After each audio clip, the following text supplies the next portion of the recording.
गोगा जी कौन थे, जिनकी गाथा गांव गांव आज भी गाई जाती है। आज के वक्त में जबकि जातीय संघर्ष उबल रहे हैं, सांप्रदायिकता उफान पर है।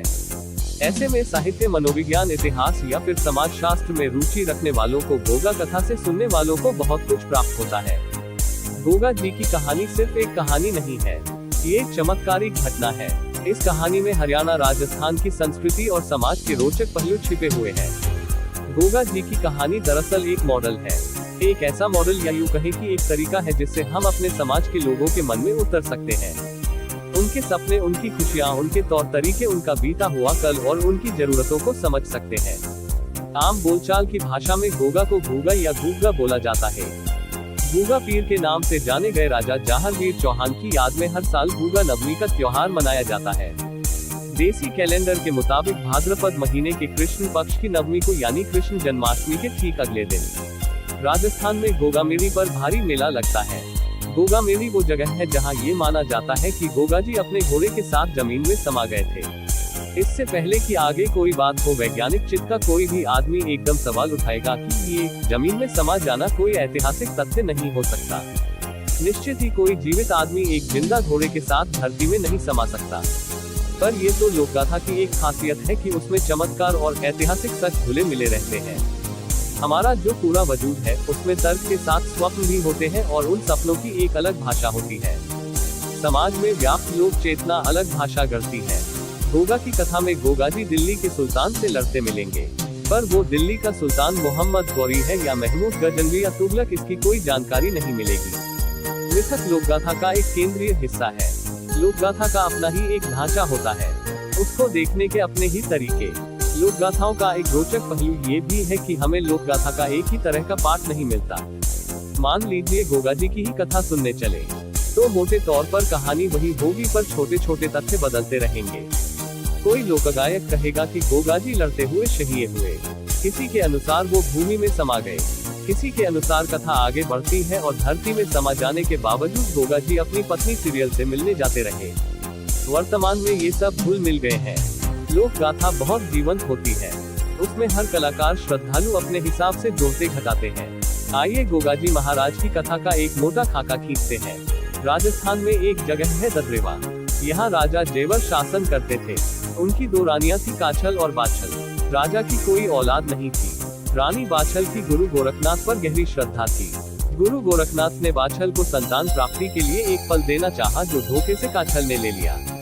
काछल के दो बेटे हुए, अर्जन सर्जन। पता लगने पर गोरखनाथ ने बाछल को गुग्गल दिया, जिसे बाछल ने 5 हिस्सों में बांट दिया। एक अपने लिए, 3 अपनी सहेलियों के लिए और एक बांझा घोड़ी के लिए। तो कुल मिलाकर 5 जीव इकट्ठे पैदा हुए, 4 इंसान और 1 घोड़ा। ये पांचों पंचपीर कहलाते हैं। नरसिंह पांडे, भज्जू चमार, रतन सिंह भंगी और गोगाजी खोज। ये एक तरह से बहुजन समाज को प्रतिष्ठा देने वाला प्रतीक है। इस कथा में जो पांचों पीर हैं, उनमें जात पात का भेद तोड़ दिया गया है। इन सब की पूजा एक साथ होती है। लोक गाथा के अनुसार बाछल के भाग्य में संतान थी ही नहीं। गोरखनाथ जी के प्रयत्न से एक सर्प ने ही बाछल के गर्भ से जन्म लिया।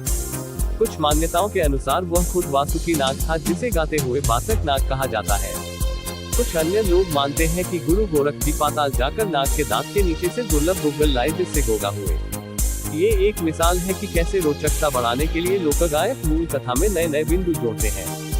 इसके बाद गोगा जी का सीरियल के साथ विवाह का प्रसंग चलता है। यहाँ भी एक नाग गोगा जी की मदद करता है। वह है ततिक नाग, जो संस्कृत काव्यों के तक्षक नाग का ही अपभ्रंश है। सीरियल राजा संजा संजय की बेटी है और कथा में धूपगा की रहने वाली है। कथा का आखिरी हिस्सा युद्ध है, जिसमें अर्जन सर्जन राज पाने के लिए दिल्ली के सुल्तान की मदद लेते हैं और ददरेवा में लड़ाई होती है। अर्जन सर्जन गोगा जी के हाथों मारे जाते हैं। गोगा जी की मां बाछल इस बात से नाराज होती है कि गोगा जी ने अपने ही मौसेरे भाई मार दिए। बाछल गोगा जी को हमेशा के लिए चले जाने को कहती है। गोगा जी गोगा मेड़ी नामक जगह पर जमीन में समा जाते हैं। हालांकि कहानी का यही अंत नहीं होता। गोगा जी अपनी पत्नी सीरियल से वायदा करते हैं कि रात में सांप के रूप में उनसे मिलने आया करेंगे। रानी सीरियल गर्भवती हो जाती है, तो उसकी सास बाछल संदेहग्रस्त होती है। गोगा जी अपना रूप दिखाकर बाछल का शक दूर करते हैं, पर साथ ही यह भी कहते हैं कि इसके बाद वे कभी महल में नहीं आएंगे। ये बहुत संक्षेप में गोगा जी की कथा है। गोगा जी की कथा को पूरी रात भर गाया जाता है। इसे साका कहते हैं, जिसमें डेरू नामक वाद्य यंत्र का प्रयोग होता है। गोगा जी एक चौहान राजा थे। धीरे धीरे वो अपने समाज के नायक और फिर नागों के देवता बने। उनके चित्र में सिर पर नागों का छत्र बनाया जाता है। राजस्थान के ही एक अन्य लोक देवता तेजा जी भी सांपों के देवता माने जाते हैं। गोगा जी और तेजा जी के बारे में मान्यता है कि इनकी पूजा से नाग परेशान नहीं करते। अगर हम भारतीय लोक कथाओं को सुने तो उन सब में ही नाग एक ताकतवर प्रतीक के रूप में मौजूद है। भारतीय शास्त्रों में जिस कुंडलिनी शक्ति का जिक्र है वो कुंडलिनी भी सर्पाकार ही है। अगर हम मानव के स्वभाव की बात करें तो उसमें दो चीजें बहुत ताकतवर है, डर और ताकत। नाग का प्रतीक इन दोनों को अपने में समेटे हुए है। उसमें भय भी है और जहर के कारण ताकत भी। फिल्मी कहानियों में भी नाग नागिन लोकप्रिय विषय रहे हैं। ये भी ध्यान देने लायक बात है कि सांप बारिश के महीने में ज्यादा निकलते हैं और गोगा जी का त्योहार भी बारिश के महीने में मनाया जाता है। अब एक बार दोबारा गोगा जी के जमीन में समाने के बिंदु पर आते हैं। ये वो बिंदु है जो गोगा जी को मुस्लिम परंपरा के साथ जोड़ता है। हिंदू परंपरा से निकटता रखने वाले कहते हैं कि सोमनाथ को लूट कर जाते हुए महमूद गजनवी के साथ गोगा जी ने वीरतापूर्वक युद्ध किया। गजनवी की सेना बहुत विशाल थी और गोगा जी की मित्र सेनाएं पहुंची नहीं थी। अतः गोगा जी उस लड़ाई में गजनवी से लड़ते हुए शहीद हुए। रोहतक के पास के एक लोक गायक से दूसरे ढंग की कहानी सुनी। उसके अनुसार अर्जुन सर्जन को हराकर मारने के बाद गोगा जी की मां ने उन्हें हमेशा के लिए चले जाने को कहा। गोगा जी धरती में समाने के लिए तैयार हुए, पर धरती ने कहा कि हिंदुओं के लिए अग्नि है और मुसलमान के लिए धरती। यहाँ ये कहने का अर्थ कुछ यूँ रहा कि मरने के बाद हिंदू को जलाया जाता है और मुसलमान को दफनाया जाता है। गोगा जी इशारा समझ गए और उन्होंने 2 कलमे पढ़ी। 2 कलमे पढ़ने के बाद वे मुसलमान बने और धरती माँ ने उन्हें अपने भीतर जगह दी। गोगा जी के साथ कायम खानी मुस्लिमों को विशेष लगाव रहा है। राजस्थान के एक कवि जान ने कायम खान रासो लिखा है। इस किताब में गोगा जी का जिक्र है। कायम खानी मुस्लिमों के पीछे भी एक कहानी है। 14वीं शताब्दी में ददरेवा के राजा मोटेराव चौहान थे। उनके बेटे करमचंद ने तुगलक और सैयद नासिर के प्रभाव से इस्लाम ग्रहण किया। मुसलमान बनने के बाद करमचंद का नाम कायम खान हुआ। इस कायम खान और कायम खान के भाइयों के वंशज कायम खानी कहलाए। चूंकि ये सब गोगा जी के ददरेवा से संबंध रखते थे तो स्वाभाविक रूप से इनका गोगा पीर से विशेष ताल्लुक रहा। गोगा जी का काल लगभग 11वीं शताब्दी माना गया है। हालांकि इस बारे में कुछ भी पक्के तौर पर नहीं कहा जा सकता, पर ज्यादातर विद्वानों का यही मत है। गोगा जी की कथा के सामाजिक मतलब क्या है? एक तो ये कि गोगा जी की कथा में भी गोगा जी की कथा गाने वाले गायकों में तथा अनुयायियों में भी बहुजन चेतना बहुत ताकतवर है। उनकी जातीय पृष्ठभूमि दलित जातियों की है, जहां उन्हें पूरी आवाज मिलती है। हालांकि अब धीरे धीरे गोगा जी पर मिलने वाले धार्मिक साहित्य का संस्कृतिकरण हुआ है। अन्य देवताओं की तर्ज पर गोगा चालीसा, गोगा व्रत कथा, गोगा पुराण उपलब्ध होने लगे हैं। मुस्लिम समाज में जैसे जैसे कट्टर इस्लाम का प्रचार बढ़ा है, वे अपने को लोक देवताओं से अलग हटा रहे हैं। लोक देवताओं की खास बात यह है कि इनके पीछे शास्त्रों की नहीं बल्कि लोगों के प्रेम और श्रद्धा की ताकत होती है। गोगा जी जैसे लोक देवताओं का सबसे महत्वपूर्ण पहलू ये है कि इनमें हवाई दार्शनिकता नहीं है। इनको मानने वाला रोज की समस्याओं के लिए गोगा जी के पास जाता है। बुखार, सांप का काटना, बच्चा न होना या फिर अच्छी फसल।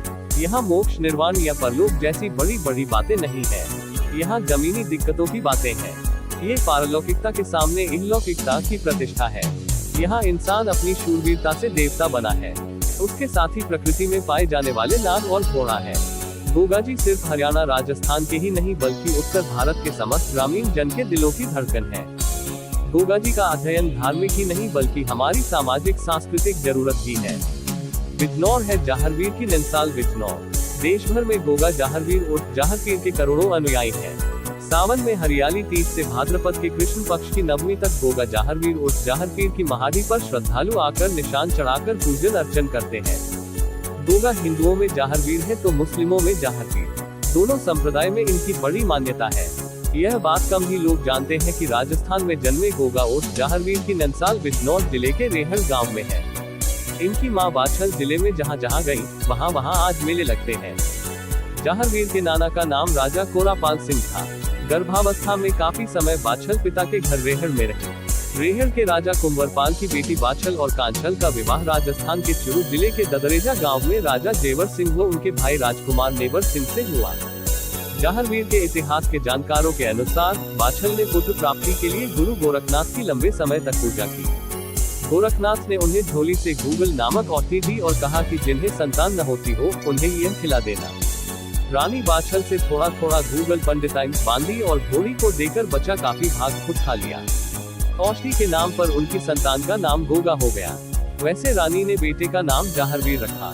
पंडिताइन के बेटे का नाम नरसिंह पांडे और बांदी के बेटे का नाम भज्जू कोतवाल पड़ा। घोड़ी के नीले रंग का बछेड़ा हुआ। गोगा की मौसी के भी गुरु गोरखनाथ के आशीर्वाद से 2 बच्चे हुए। ये सब साथ साथ खेलकर बड़े हुए। बाछल ने जाहरवीर को वंश परंपरा के अनुसार शस्त्र कला सिखाए और विद्वान बनाया। जाहरवीर नीले घोड़े पर चढ़कर निकलते और मिलजुल कर रहते। गुरु गोरखनाथ के ददरेजा आने पर जाहरवीर ने उनकी सेवा की और फिर उनकी जमात में निकल गए। गुरु के साथ वह काबुल, गजनी, ईरान, अफगानिस्तान आदि देशों में घूमे। उनके उपदेश हिंदू मुस्लिम एकता पर आधारित होते थे। भाषा के कारण वे मुस्लिमों में जाहरपीर हो गए। जाहरपीर का नीला घोड़ा और हाथ का निशान उनकी पहचान बन गए। माँ बाछल ने किसी बात पर इन्हें घर न आने की शपथ दी थी, किंतु ये पत्नी से मिलने छिपकर महल आते। श्रावण मास की हरियाली तीज पर माँ ने देख लिया और पीछा किया तो ये हनुमानगढ़ के निर्जन स्थान में घोड़े समेत जमीन में समा गए। उस दिन भाद्रपद के कृष्ण पक्ष की नवमी थी। तभी से देश के कोने कोने से आज तक प्रतिवर्ष लाखों श्रद्धालु राजस्थान के ददरेवा में स्थित जाहरवीर के महल एवं गोगामेरी नामक स्थान पर उनकी महाड़ी पर प्रसाद चढ़ाकर मन्नतें मांगते हैं। देश भर में जहाँ जहाँ जाहरवीर गए वहाँ उनकी महाड़ी बन गई। मान्यता है कि गर्भावस्था में रेहड़ में मां बाछल के रहने के स्थान पर ही जाहरवीर गोगा जी की महाड़ी है। महल नष्ट हो गया है। यहाँ प्रत्येक वर्ष भाद्रपद की नवमी को हजारों श्रद्धालु प्रसाद चढ़ाकर सुखी वैवाहिक जीवन की कामना करते हैं। बिजनौर के पास गंज, पीना और गुहावर में भी इस अवधि में मेले लगते हैं। किंवदंती है कि जिस दंपति को संतान सुख नहीं मिलता, जाहरवीर गोगा जी की महाड़ी पर सच्चे मन से प्रार्थना पर मुराद पूरी होती है। यह भी कहा जाता है कि गोगा पीर ने गर्भ में रहने के दौरान मां बाछल से कहा कि वह गंज में जाकर जाते। बाछल ने जात दी। ये भी मान्यता है कि महाड़ी पर आकर प्रसाद चढ़ाने से सांप नहीं काटता और घर में सांप का वास नहीं होता। एक मुगल राजा की महारानी को सांप के काटने के बाद यहाँ की महाड़ी पर लाया गया था। गंगा स्नान के बाद चढ़ाते हैं प्रसाद। गंज के मेले की विशेषता है कि श्रद्धालु आकर पहले गंगा स्नान करते हैं, उसके बाद महाड़ी पर प्रसाद या झंडी चढ़ाते हैं। यहाँ प्रसाद चढ़ाकर लगभग 5 किलोमीटर दूर नौलखा जाते हैं। नौलखा एक पुराना किला है। इसमें सैयद शुजात अली के मजार पर प्रसाद और झाड़ू चढ़ाते हैं। यहाँ मुर्गा भी चढ़ाया जाता है। काफी श्रद्धालु मजार पर प्रसाद चढ़ाने के बाद महाड़ी पर आते हैं। इस मौसम में सर्प का प्रकोप ज्यादा होता है, इसलिए भी भक्त बचाव के लिए इनकी माड़ी पर प्रसाद चढ़ाने आते हैं। जात देने वाले बच्चे या व्यक्ति को खादी के मोटे पीले कपड़े पहनाए जाते हैं। जात देने वाले के हाथ में जाह दीवान का झंडा होता है और गर्मी से उसे राहत देने के लिए परिवार के सदस्य पंखों से हवा करते चलते हैं। गोगा जाहरवीर के बारे में बुजुर्गों के पास किस्सों का पिटारा है। लगभग 85 वर्षीय जहानाबाद निवासी रिटायर्ड अध्यापक मोहम्मद अब्दुल वासे कहते हैं कि उनके बुजुर्ग बताते थे कि बाबा गोरखनाथ ने पहली धूनी यही लगाई थी। जाहर दीवान का पहला पड़ाव भी यही स्थान था। मुगल शासक की बेगम को सर्प ने डस लिया था। इसका उपचार बाबा जाहर दीवान ने किया था। इससे खुश होकर मुगल शासक ने यह रियासत बाबा जाहर दीवान को उपहार में दे दी थी। आज भी लोग नौलखा बाग या किले पर प्रसाद चढ़ाने आते हैं। गंज निवासी करीब 85 साल के राजेश्वर प्रसाद कौशिक कहते हैं कि जाहरवीर गोगा की यात्रा का प्रथम पड़ाव जहानाबाद स्थित नौलखा बाग में था, इसीलिए श्रद्धालु यहाँ आते हैं। गंज निवासी लगभग 82 वर्षीय पूर्व फौजी सत्यपाल पाराशर भी यही बताते हैं। 90 वर्षीय गंज निवासी विमल शरण अग्रवाल का कहना है कि बचपन से ही वे इस मेले का आयोजन देख रहे हैं। लगभग 94 वर्षीय गंज निवासी सत्येंद्र शरण ने बताया कि 70 वर्ष पूर्व तक यातायात का साधन न होने से श्रद्धालु पैदल या बैलगाड़ी से प्रसाद चढ़ाने आते थे। पहले 12 महीने गंगा घाट पर ही बहती थी। अब स्नान के लिए 2 किलोमीटर दूर जाना पड़ता है। दूर दराज से भी आते हैं श्रद्धालु।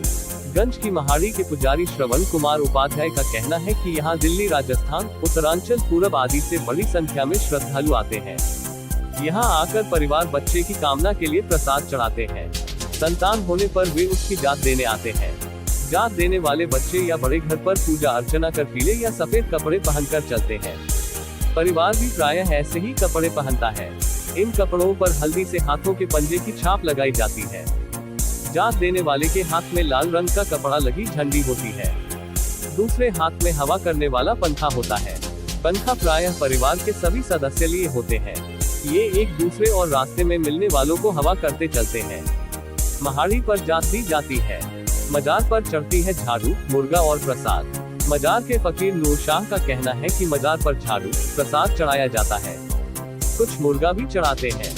मान्यता है कि झाड़ू चढ़ाने से शरीर पर कहीं मस्सा हो तो मजार की धूल लगाने से वह रात में ही गायब हो जाता है। 5 पीढ़ियों से यहाँ की व्यवस्था उनका परिवार ही देखता है। मेले का उद्घाटन आज बिजनौर जहर दीवान मेला 29 जुलाई से शुरू हो रहा है। मेला जिला पंचायत द्वारा लगाया जाता है। जिला पंचायत के अभियंता राजेश्वर प्रसाद के अनुसार मेले का उद्घाटन शाम 4 बजे होगा। मेले के जानकार गंज निवासी पत्रकार कौशल शर्मा के अनुसार मेले में प्रतिवर्ष 4 से 5 लाख श्रद्धालु आते हैं। मेले में दूर से आने वाले ही रुकते हैं। चैनल को लाइक और सब्सक्राइब करें।